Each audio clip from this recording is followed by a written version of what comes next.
I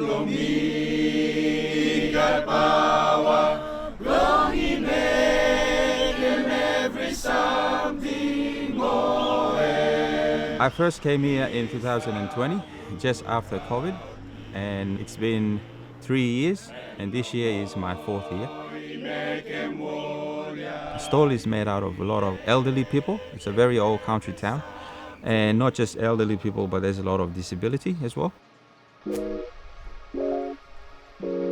That's when I started to get involved with my community to sort of go where they are in their houses, their properties, and just give them a helping hand.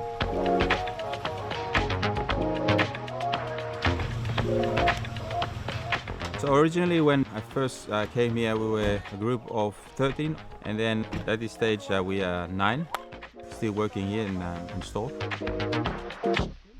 We've just received another 19 altogether, the new recruitment from Vanuatu. The community has grown recently, and that really sort of gives a positive vibe for our group as well. All right, we are here. So today we are going to another property, and so the owners of a property are retired. How are you? Whatever's in there, you can keep and eat. It's just rooting out every plant that's here to pick the beans, so we can have them later for dinner.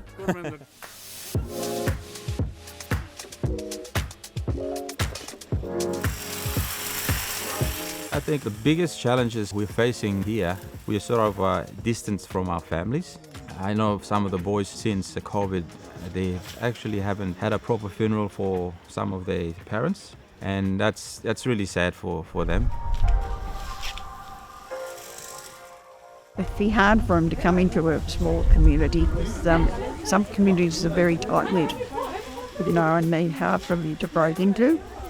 People like that coming from overseas have no idea of the lifestyle that we live, and they're interested to see what we do as well as what they do. I haven't seen my son for 3 years since I've been here, but good news, last year he gets to come over for holidays since the borders open. So he was with me over the Christmas, New Year's holiday, and he just went back.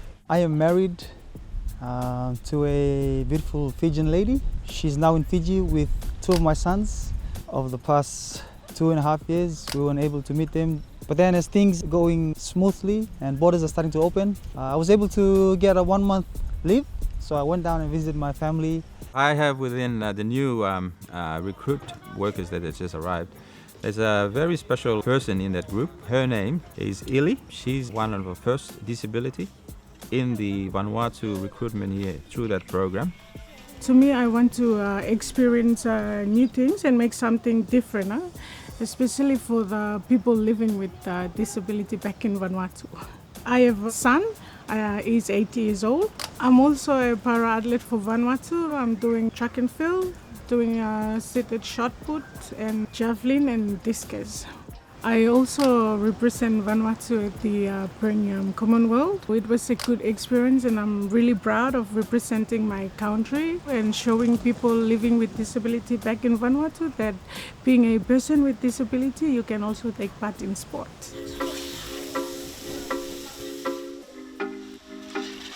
The work being done by the participants, fantastic. Took out all the rubbish out of my veggie plot, picked tomatoes, picked beans. Our group here is through the seasonal working scheme.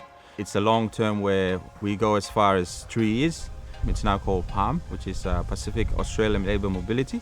And they've just extended another year on top of that, so that's 4 years now for the new ones coming through the program. People here are so welcoming of us. We are practically very well known here in the community. When someone sees us, they oh, you're from Vanuatu. You guys are famous on Facebook, what you are doing. And that, I would say, is credit to those who have been here before us.